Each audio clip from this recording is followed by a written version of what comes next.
Just briefly back to Saturday, I guess the frustration is, you're capable of a squad as so much more than that, aren't you? Is that sort of feeling that's gone in the last few days? Yeah, it's always going to be a disappointment when you play against bottom of the league and you don't pick up max points. And yeah, there was that kind of sense in the dressing room after that. We should really be doing a lot better than we did, and hopefully we can turn that disappointment from that game and turn it into a positive come this Friday. Yeah, absolutely. And for you personally, obviously it's more important the result, but a couple of goals in your last couple of games, that's got to feel good. That something I'm sure you've worked a lot on the training ground seems to be paying dividends on the pitch. Yeah, I haven't scored too much so far in my career, so it's a bit weird scoring 2 games in a row. I was talking to Bakes about it actually, and he was telling me how he's never gone back to back, and how in that second game, once you have scored, that you really want to go back to back. And fortunately for me, Jay put in a beautiful ball, and all I had to do was just steer it goalwards. But having said that, there's massive pressure now on me to make it back to back to back. So yeah, I'm sure there is. Go on. Well, I was just going to say, so there are plenty of big centre backs, plenty of big sort of physical specimens. You look at anything, you should get loads of goals. What's happened differently in the last couple of games? What do you think you're doing better, or is it just pure luck that you're in the right place at the right time? Well, I think it's a mixture. You've always just got to be lucky and just find yourself, where the ball ends up. Like you can do set pieces and crosses all you want in training, but ultimately there's so many variables that go into a ball getting whipped across that you can't predict where it's gonna be. So you just got to run where you think it might go, and then hope that you can steer it goalwards. But from a personal point of view, I'd like to think I've been a lot more aggressive with the person marking me, allowing me to get a run, because naturally being quite big, you have that presence, and you often attract the best marker on the other team, who is also going to be very similar to you. He's going to be big, so you've got to be aggressive and get that yard. And I'd like to think that I've got a good vertical jump as well, so a mixture of the both allows me to climb above most people, and the rest is the heading part, which is often the most difficult. I mean, Tim had a very good chance at the weekend. I've done it loads of times where you just head it over. It's so easy. It's really hard actually, and people say it's a dying art, but I'm just happy to get a couple. I like to get a goal with my feet next. I think that's the next one.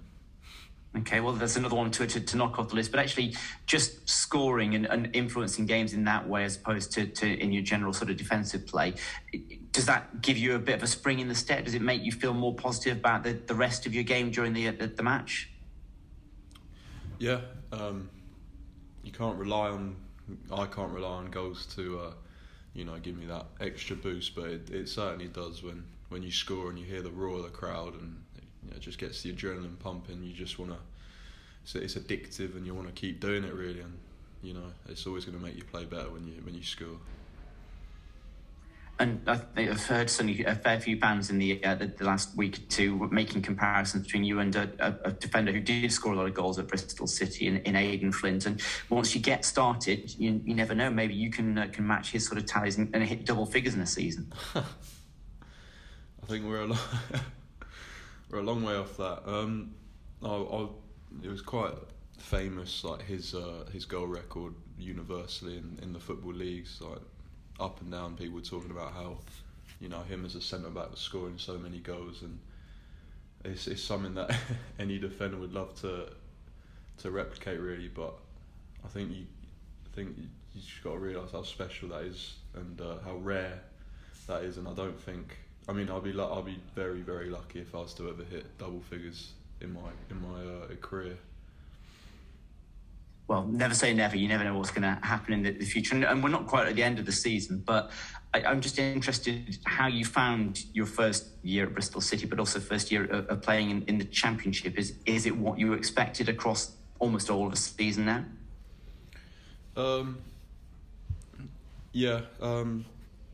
It was just a natural step up, really. I mean, everything's just got a bit better, from individuals on the pitch to coaches to facilities. Absolutely everything's just a bit better than levels that I've played at before. So I kind of knew that was gonna be the case. But even having said that, it has been tough, and there has definitely been some downs. But that's part of being a footballer. You have to learn to adapt to those ups and downs, because that's just the career. It's a roller coaster. Absolutely. So your next opportunity to make it back to back goals is obviously Stoke on Friday, and a team maybe not a million miles from yourselves in that they've had some really good performances, but they seem to be pretty inconsistent. When I only played like the last 5 or 10 minutes when they came to our place, but from what I feel, yeah, you've got it right, and Stoke are a bit inconsistent, but I'm sure they'll be at it on Friday, and so we're going to have to be at it as well if we want to get anything, because they're a good team ultimately, and they are above us, which means they've done better than us this season. Yeah, absolutely. Go well on Friday. Thanks for your time, Rob. No worries. Thank you. Rob, when you say you've been a bit more like aggressive, is that something you've kind of taken upon yourself as you get used to the Championship a bit more, or something kind of Pearson tries to encourage in your game? Yeah, I'd have to give credit to the gaffer. He's always encouraged that aggressiveness, regardless if it's in a game or in training. So yeah, he gets credit for that, and I've always kind of wanted to add goals to my game. So it's something that I've always looked at whenever I'm watching football. I always look and see what players like myself do in the same sort of situations, whether that's corners or free kicks or throw-ins or whatever. I try and look and see what they do in order to get some space, or what they do to get the edge over the opponent. I kind of wanted to ask you about your career path to where the point you are now, because it's kind of been slightly different to other players, and the fact that you spent some of your childhood in Cairns. Right, how was that as an experience for you living there? How long were you there? 5 years? I lived there for 5 years. I moved over when I was 5 years old and came back when I was 10. How was that as an experience for you? Because I think a lot of people say living abroad is quite enriching, and learning a new culture and I don't know, playing football in a different country altogether. Yeah, obviously it's quite a long time ago, so there's stuff that I've forgotten, and my French isn't always at its best, but having Han and Cisse here, I more often than not speak French with those guys, so so I can improve my French on a daily. But in terms of growing up there and what the culture is like, I always consider myself very lucky to have experienced that, and it most certainly is different. And even though Cannes they are famous for some of the products they've produced, when I was there, they're a bit of the shadow of themselves. They weren't as big as they used to be. So I can't sit here and say that I've played at a top academy in France. I can't really say what the equivalent of playing for Bristol City Academy is in France, because I was playing at quite not a low level, but an average level, I'd say. So yeah. But when you returned, and there was kind of a spell, right, where you didn't have a club, and then you ended up at Basingstoke, is that right? And then after that, you kind of went to Fulham way in the academy. But you were quite old at that point, in the fact that you were 18, so into an academy. You've gone from playing men's football to being in an academy. Was that kind of a difficult spell for you? When was a difficult spell? When I was at before you were in the Fulham Academy. When you were in the Fulham Academy after playing for men's football for Basingstoke. Yeah, I played men's football way before I was at Basingstoke as well. I was playing for my local village team reserves men's at the age of 16. So from the age of 16 up until I joined Fulham when I was 19, I think. I'd played men's football and I'd really enjoyed it, and I actually had some really good experiences and was very, I won the league a load of time, won the cups, so I had quite a successful stint at that level. And there's no disrespect to Fulham's academy or anything, but I personally felt it was kind of a step down in the sense that I'd gone from playing men's football where it matters and you take it, it's proper football and people watch and people pay to watch, and there's stuff at stake. Whereas being in the academy, the under-23s, it was just you're there for development purposes, and it doesn't really matter what the result is, as long as you're developing and you're going in the gym and you're working hard. It's not. I didn't see it as proper football. I felt it was quite artificial and fake, and as a result, I didn't enjoy it as much. And when you don't enjoy your football, you don't tend to play as well, and hence why I ultimately didn't do that. Didn't have a successful time at Fulham. Did you have to kind of learn to enjoy playing football again? Yeah. After that period. Yeah, I went on loan to Braintree, who were rock bottom of the National League at the time, and I kind of rediscovered what it meant to play football and what it was like. And credit to, if I can find enjoyment in fighting a lost relegation battle for a team that are rock bottom with no money, and every game you've got a different like new people coming in from anywhere and everywhere. It took me 4 hours to get there, like on the M25 rush hour traffic. It was part-time, and I still enjoyed doing that. I still enjoyed that 4-hour journey. Not at the time, the legs didn't really appreciate that, but just going all over, up and down the country, and playing against some good teams, and we actually did all right in the second half of the season. We picked up some good results, and we almost escaped relegation, but it wasn't to be. But I still enjoyed it, and that's kind of where I turned it around a little bit, and I found out that you can enjoy this, and I started playing well again. Yeah, those experiences, I guess, travelling 4 hours, even after, I guess, a defeat, kind of can shape, I guess, who you are in a way, and not take football for granted so much. Is that fair assessment? What was that? Sorry, not take that when you have to make those 4-hour journeys. Yeah.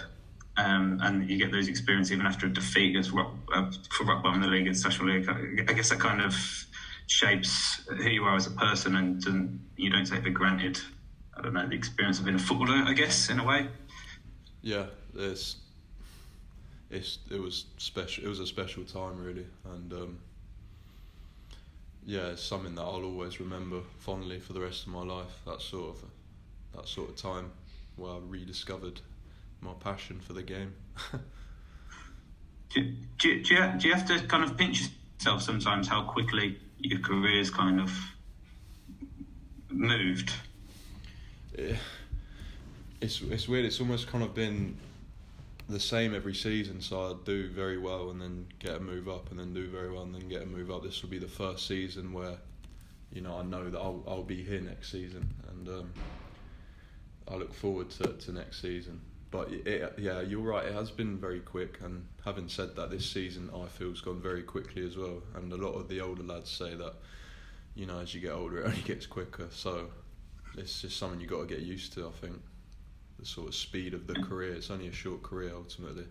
Yeah, well, you've got plenty of years left in the tank, that's for sure. I like to think so, yeah. We've spoken quite a lot about the ups of the goals that you've scored recently, and you mentioned the downs. you spoke to Wade, was that the downs around October time when I guess the form and the fitness wasn't at the levels that you expected in the previous months? Yeah, I've said this quite a lot that I got quite badly ill after the Peterborough away game. So there was an international break or something, and I got really ill over that international break, and I missed the Bournemouth game as a result. And from then on, like every game I was really, really struggling, and it's just getting worse and worse almost. Even in training, I was struggling to, get going, and just felt lethargic and heavy. And ultimately, it resulted in me coming out the team, and kind of being on and off the bench, and not being able to string consistent performances together, which is important if you're a defender. And that ultimately led to me getting injured because I'd put on quite a lot of weight without really knowing that I did, and I think that's why my calf and my back gave up. But I used the time off injured to get better in my body, my mental side, and I'm all the better for it. And now I'm kind of reaping the rewards because I feel really good, and I'd like to think I'm doing all right as well on the pitch. What was it you were doing in particular to kind of help with the physical and the mental side when you were out the team? What is this before I got injured?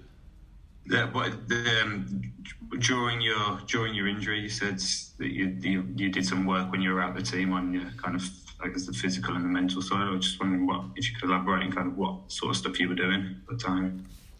I think it was just rest, not having that pressure of playing, and that knowing that you've got a few weeks now, and you can relax and start focusing on your comeback, and when you come back, and how you want to be how I want to be when I come back. And that was a lot lighter, so we worked with the team to lose weight, and then at the same time rehabbing the back and the calf, and working on my things that can help me help playing, make it easier for me to play, less cumbersome. And ultimately that's down to the medical staff and the physios, and Dale and Rob, the nutritionist, and that's allowed me to come back in the way I am, and I feel really good now thanks to those guys. Yeah, I think a lot of people are enjoying your performances at the moment. Thanks a lot for your time. It's been interesting to chat. Cheers, Rob. Take care. Hi, Rob. I hope you're well. 6'4", that's probably the ideal height for a centre-back. Were you always that tall, or during your youth career at Basingstoke and that, did you have a growth spurt? Because, of course, you need height as a centre-back. I'd say I obviously had that stereotypical growth spurt you have when you're at secondary school, but I wasn't that busy on measuring my height at the time.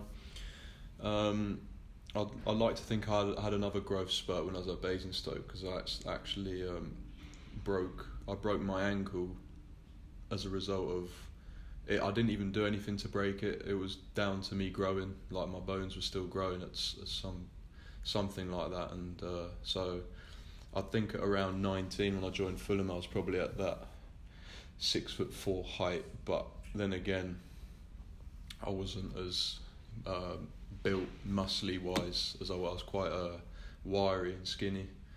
So if there's something that Fulham did do, it was turn my boy's body into a man's body. And I think, so around 19 was when I had this height, and then when I left Fulham was probably when I had the build as well.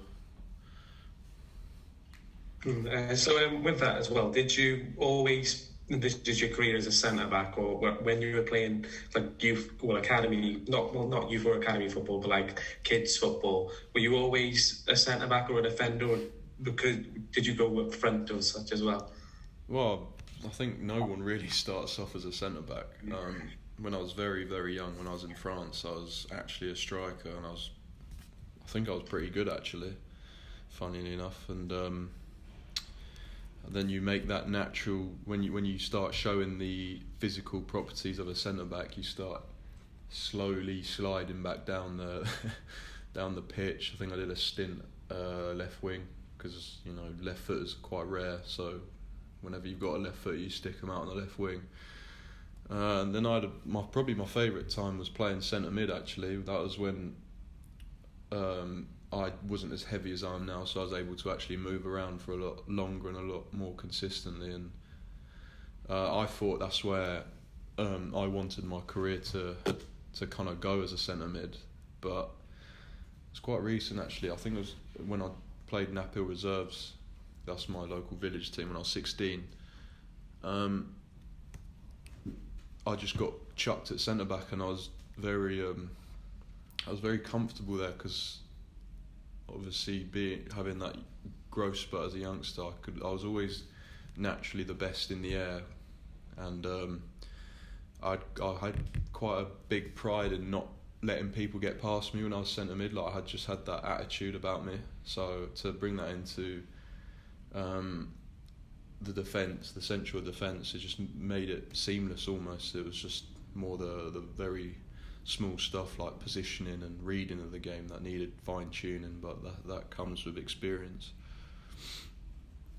And it's strange to think that this is only your second season actually in professional football, because obviously last year you have Oxford and this year Bristol City, so it's been such a journey for you, and you sometimes amaze yourself that this is just your second season in senior level professional football.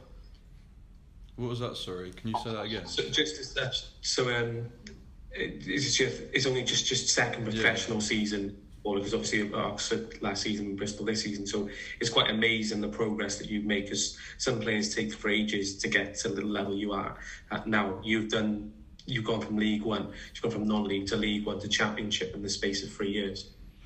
Yeah, it's pretty quick.